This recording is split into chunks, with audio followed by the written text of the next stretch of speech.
Good evening and welcome to This Week in Joe's Basement. I'm Joe, and this is my basement. So, this week in Joe's Basement, we're going to look at people as they actually are, but first, some viewer mail. Okay, first item in our mail agenda contains a cleverly hidden subliminal message, and reads as follows. Joe, I like your show very much, 666. I watch it very much, 666. You are cool dude, 666. I liked your show when you had the three men who telling us about a party, 666. A message with subliminal content from one of our younger and more impressionable viewers. All right, got another item here, which of startling visual interest of two apes who are clearly sharing a tender moment together in a tender spot anatomically as well as emotionally. From a fellow Dave who writes as follows. He says, Dear Joe, I really love your show. Unfortunately, I did not discover its existence until about 3 months ago, and I feel as if I've missed out on hours of pleasurable entertainment. Is there any way to get VHS copies of past episodes of your show? Thanks, Dave. Well, Dave, much as we'd like to oblige you, because we can always use certain things here at Joe's Basement which we're short on, because this is a public access cable TV and it's strictly non-commercial, we're not allowed to things on cable access because that would mean exchange of, if we were to, copies of the tape to you. So much as we'd like to, you know, these tapes to you to get some, it's no go, Dave. Absolutely way out, right out. Okay, so this week in Joe's Basement, people as they actually are, looked at from two perspectives, both of the public personality out in public. We went out in the street and we asked people to tell us a joke, and you find out about how people present themselves to others that way. And we also look at the private personality through some introspective, bizarre, typical Joe's Basement shit. So, right, lucidly we go forward to the exploration of people as they actually are this week in Joe's Basement.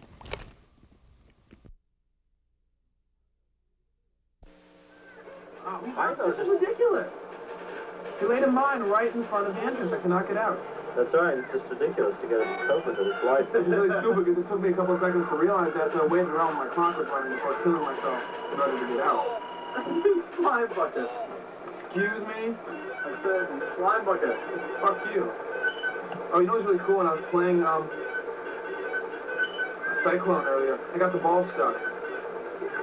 What Cyclone? Oh, that's the pinball game? No, it was just stuck up there. It was doing nothing. And I stopped, smoked a cigarette, came back in, and did a good whack.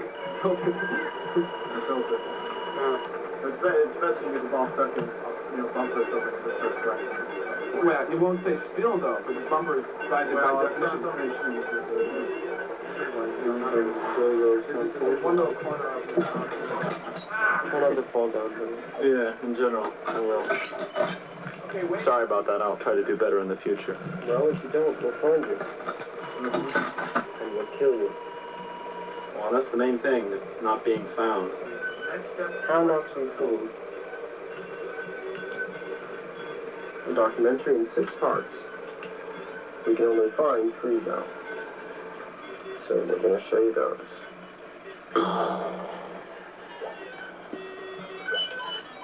Are you filming at this point? Oh, I've been filming for some time. Oh, that's sick and disgusting. Danny Margulies, do you think what I'm doing is sick and disgusting?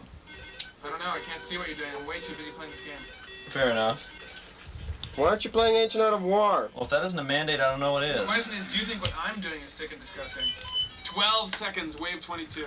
No, I sympathize far too much to think that what you're doing is so sick and disgusting. 12 seconds out of 1 minute Well, I think it's sick and 55. All disgusting. I think most things are. So I have like 6 extra men now.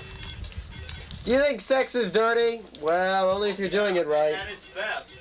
Only if you do it right, yeah.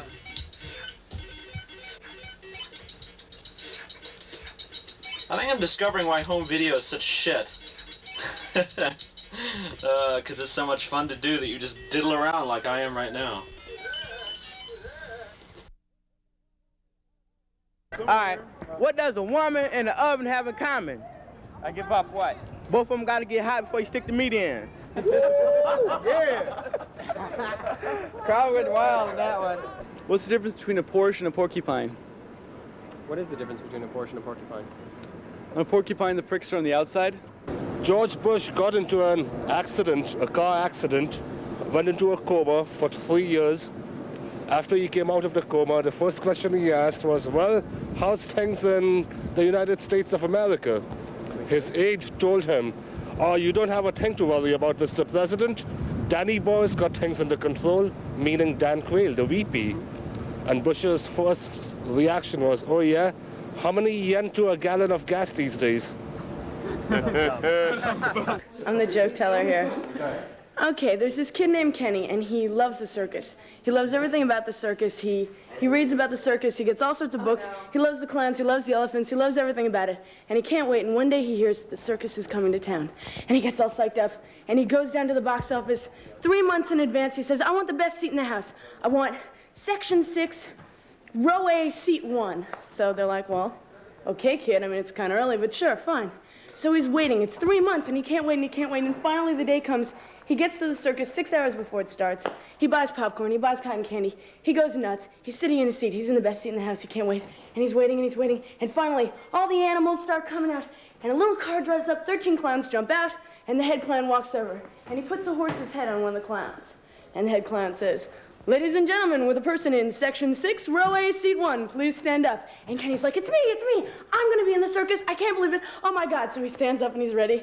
And he waits, and the clown says, pointing at the clown wearing the horse's head, ladies and gentlemen, this is a horse's head. And this, he says, pointing at Kenny, is a horse's ass. And Kenny can't believe it. And he's so upset. And, you know, this clown would do this to him. And he loved the circus. And he's so depressed. He goes back to school on Monday. He says to the teacher, he says, I want to take a class in quick wit and retort. And the teacher says, how about speech? And Kenny says, fine. So he takes speech. And he's really good at speech. He gets to high school. He takes quick wit and retort. He's captain of the debate team. He's really good at this. He gets to college. He makes his own major, quick wit and retort. And he becomes the first person in the world to get a BA in quick wit and retort. So he goes on and gets his PhD in quick wit and retort, and he's now the world leader in quick wit and retort. He's on Donahue, he's on Geraldo, he makes it to Oprah. And then he hears that the circus is coming back to town. So he goes down to the box office. But he's so famous, they said, oh, here, have the best seat in the house, it's free. Section 6, row A, seat 1. So Kenny waits, and the circus comes to town. So he goes and sits in the best seat in the house. You know, buys a little popcorn just to, you know, what the heck. So he's waiting and waiting, and the animals come out, and the little car drives up. 13 clowns jump out. Lead clown goes over, puts a horse's head on one of the clowns. He says, ladies and gentlemen, with a person in section 6, row A, seat 1, please stand up. And Kenny stands up. And he says, ladies and gentlemen, this is a horse's head. And this, he says, pointing at Kenny, is a horse's ass.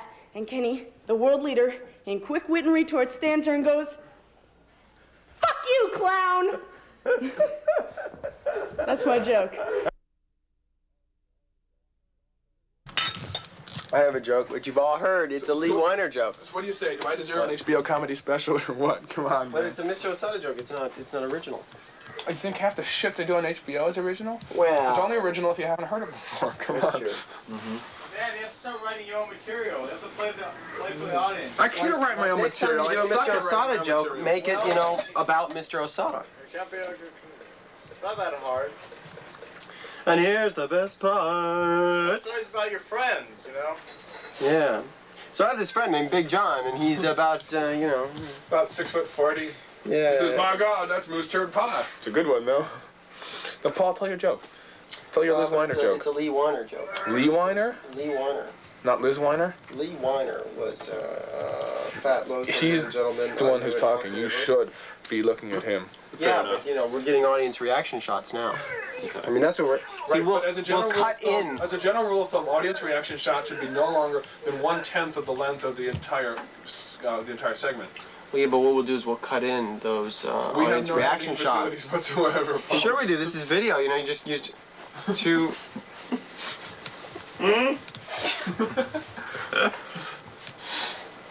Smile. Do his beard. Because you see, life is sometimes like that, you know. All right. So this is a Lee Weiner joke. Meaning it was told by Lee Weiner. Not the other way around. Okay, which means that Jengis, for instance, should throw Lee Weiner into a lake and not me. Who's But Lee Jengis Weiner? has probably heard it already. Lee Weiner is a person I know at Boston University, tremendously fat person. Oh, the Neil. The other Neil, right? Yeah. Except no, because The other Daryl. this guy, no. One of them everywhere. No. Daryl. Daryl McLaurin. No. This guy didn't lie or anything. He's just, Right. ooh, let's go drink beer. Okay. Very strange little gentleman. Anyway,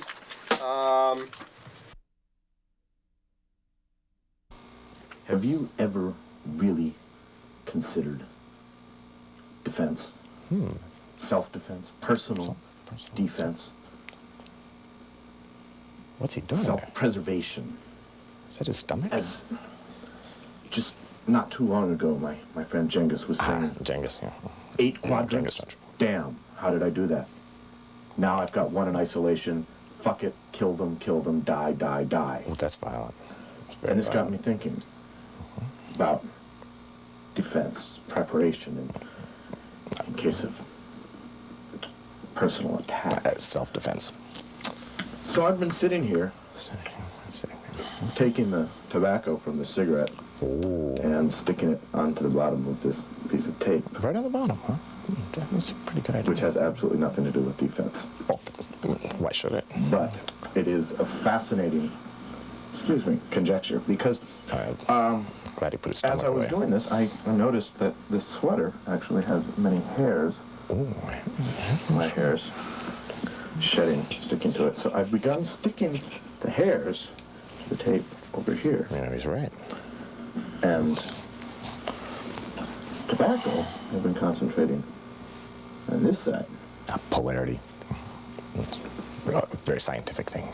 Now, this would not normally be quite so fascinating, but as you may notice, my face is hideously and artificially distorted at the moment. And while this has absolutely no bearing on the actions I'm doing, somehow, somewhere, I truly believe there is a connection. With self-defense. Of course, this tobacco doesn't stick very well. Obviously. It keeps falling.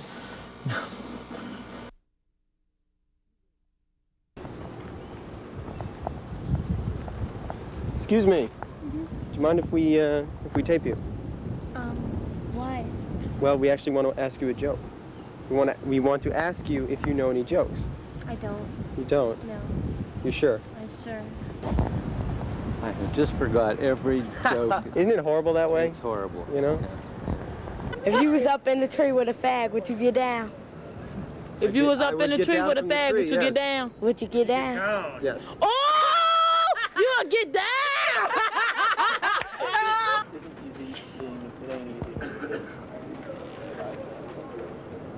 I can't see it. I can hang around with two nuts all the time. My closest neighbor is my best friend is pussy. Worst of all, my owner beats me. No, it's not going to be tonight. We don't know when it'll be. They schedule Hey, it. now y'all better show me on Look for a TV. show entitled What's This that? Week in Joe's Basement. Well, as you can see here, I have 3 little girls. We must have a sense of humor. Yeah, we didn't bring our boy with us, and but anyways, my wife was pregnant with her 4th child, and we didn't know it was going to be a boy or girl, and so we were a little bit concerned. But anyways, what the joke is the we were reading a science journal, and we found out that every 4th child born into the world is Chinese. And we were pretty concerned about that. We didn't want a Chinese, but nonetheless, we did get a boy, and we're real thankful for that. But he's not Chinese. Not Chinese. Okay. Well, congratulations. Thank you very much. What do fat girls and mopeds got in common? Give up. They're both fun to ride until your friends see you on one. Thank you. Well, how about knock-knock jokes? Do you remember any? No, I don't believe in knock-knock jokes. You have something ideologically against knock-knock jokes? I really don't go for them. I Well? can tell you something sad. Tell us something sad, please. I can't think of anything sad.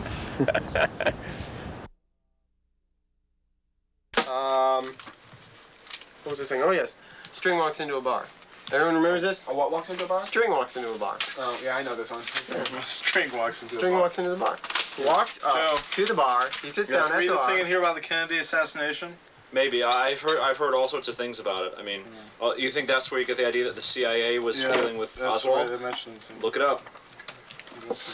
Okay, so String walks into a bar. String walks into a bar. And the bartender says, sorry, but we don't serve strings here.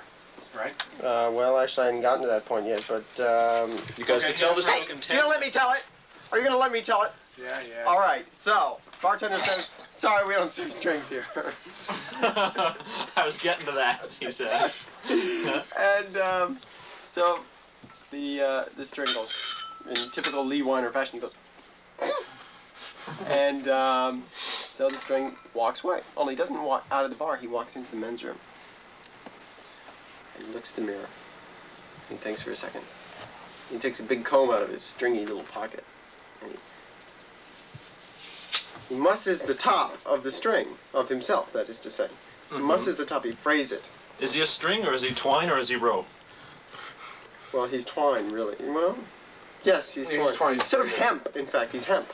He's made of hemp, okay. it's, you know. So in the end of the fairly joke, thick. I suspect he's going to get smoked. Dum-dum. Continue. Pray. Where was I? He's just scuffed his top. He scuffs up his top. And then he curls himself around. He ties himself and up. then he pulls himself through himself, and there he is. And he's sort of uncomfortable, but he thinks it'll work. And so he steps out, and he walks up to the bar, he sits down again, and he says, I would like some whiskey, please. And the bartender says, no, wait a minute. Aren't you the string I just told that we don't serve? Huh? And the string says, afraid not. Joke. He says, no. He says, no. I'm afraid. I'm afraid not. Thank you. We'll edit that out, okay? Hey, edit to your heart's content, okay? Just edit me right out of existence, okay? Because life is a movie, okay? And without one character, it's a different movie. Looks very good. He's taking the tobacco and he's sticking it on the table. Right, on the bottom of the tape. Tobacco's falling. I mean, I don't know if you can see, but it just keeps falling and he keeps sticking it up. It keeps coming back down. There's hairs over here. What did you want? Hairs What did you on want my to happen? sweater, goddammit. Like hairs on your sweater.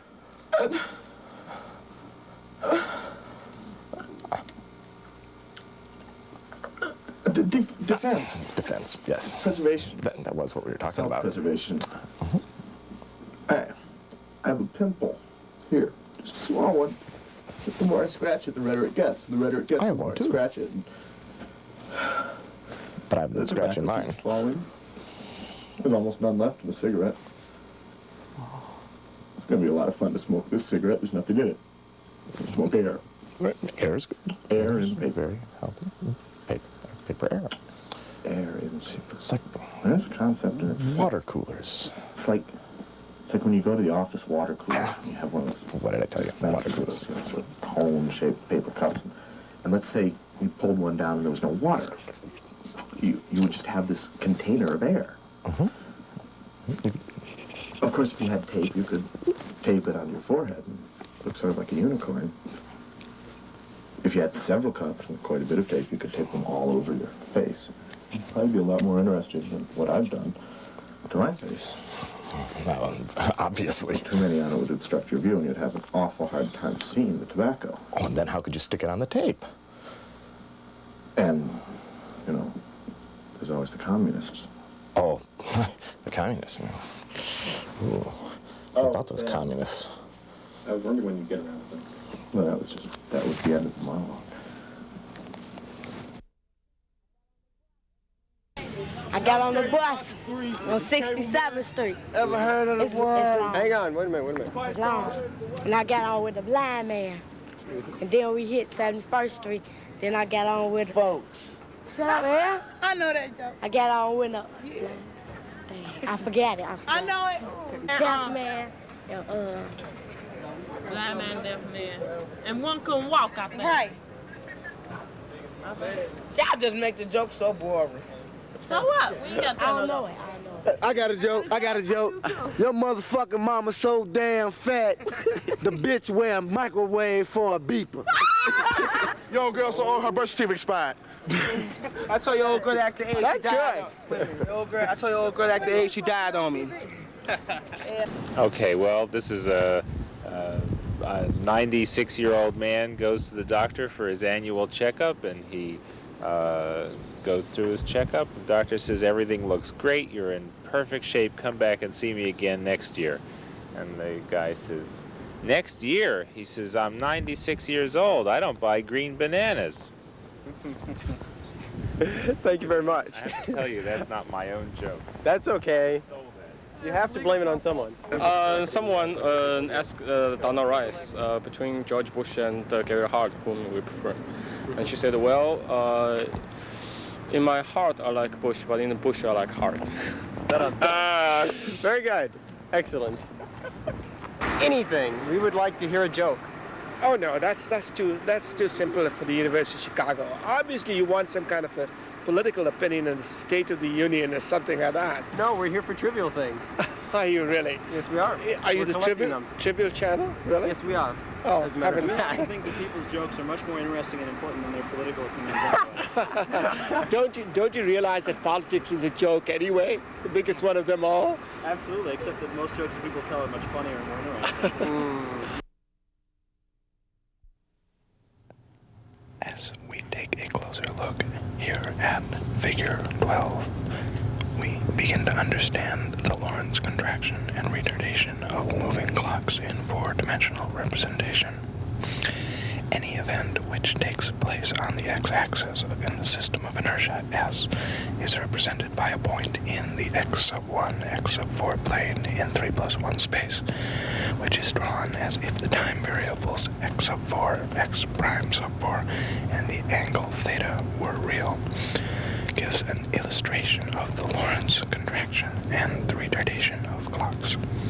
The lines L sub 1 and L sub 2, which you can see are parallel to the x prime sub 4 axis, represent the time tracks of the endpoints of a measuring rod at rest on the x prime axis, the length being L sub 0 equals x prime sub a squared minus x prime a sub 1 prime. Now, the reason I have chosen to show you this particular figure is because we find it very moving. It is so seldom that mathematical diagrams and art come so close together. Perhaps we should go back and study the history of Figure 12 so you can more fully understand it. In order to do that, we have to go back to Florentine, Italy. Now, once upon a time, in a magical forest just outside Florentine, Italy, lived a herd of figure 9s. These figure 9s were known throughout the world for their beauty and love of nature.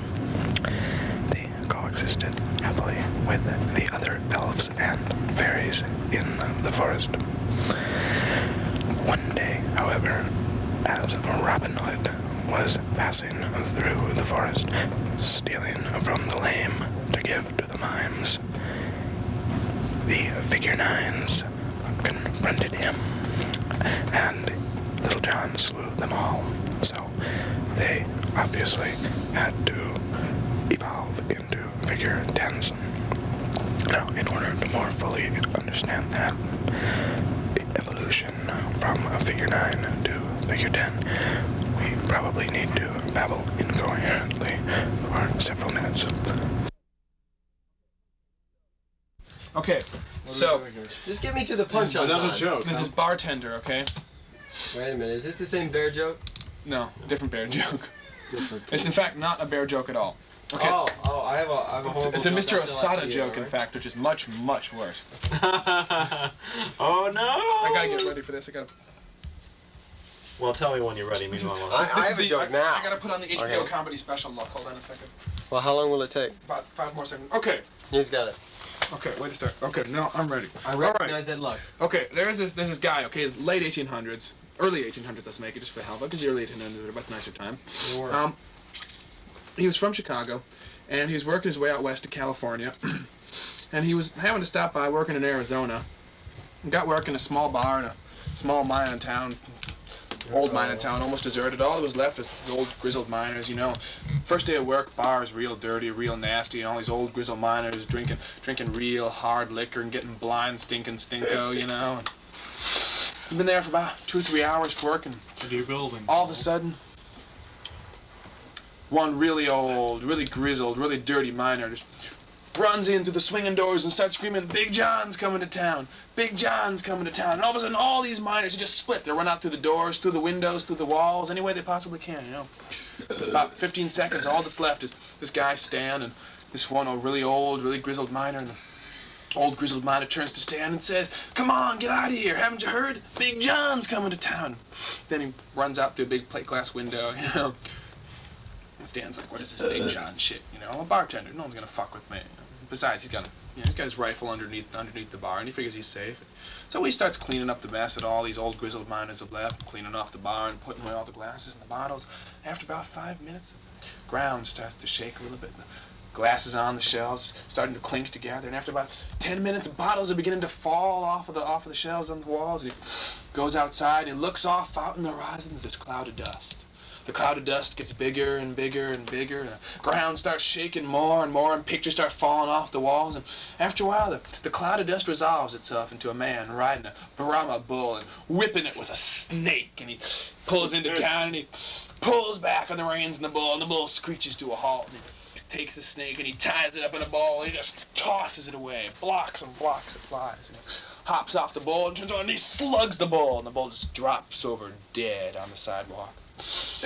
Man walks in the bar, pushes the swinging doors aside, and they fly off their hinges, and he goes up to the bar and leans over it and says to Stan, "I want some whiskey, boy." And Stan takes down a bottle of whiskey and pours about half of it into the glass and half of it onto the bar. And the guy takes the glass and swallows it in one shot, and he swallows the glass too, and he turns back to the bar and he pounds on the bar top, putting this huge dent in the copper, and says, "I said, I want some whiskey, boy." So Stan hands him an entire bottle, and he takes the bottle, and he bites the top off, and he swallows it all, and three goes, "Bleh, bleh, bleh," and takes the bottle, and he squeezes it in his hands into a solid ball of glass, and he tosses it right through a brick wall, and he turns back, and he reaches to the bar, and he grabs the bar, and he rips off the entire top of this 45-foot-long bar, and he says, "I said, I want some whiskey, boy." So Stan goes in the back, and he brings out an entire hogshead of whiskey, this whole cask, and he rolls it into the room, and the guy takes the cask and rips the top off, and he picks it up and swallows it all, puts it down, and lets out a belch that would make Booker jealous, and turns back and wipes his beard off with his sleeve. He says, "Ah, thank you very much. That's what I was looking for. Now I got to be heading on." And Stan's like, why won't you stay? Don't you enjoy our hospitality? And the big guy says, "Yeah, I'd love to stay, but haven't you heard? Big John's coming to town."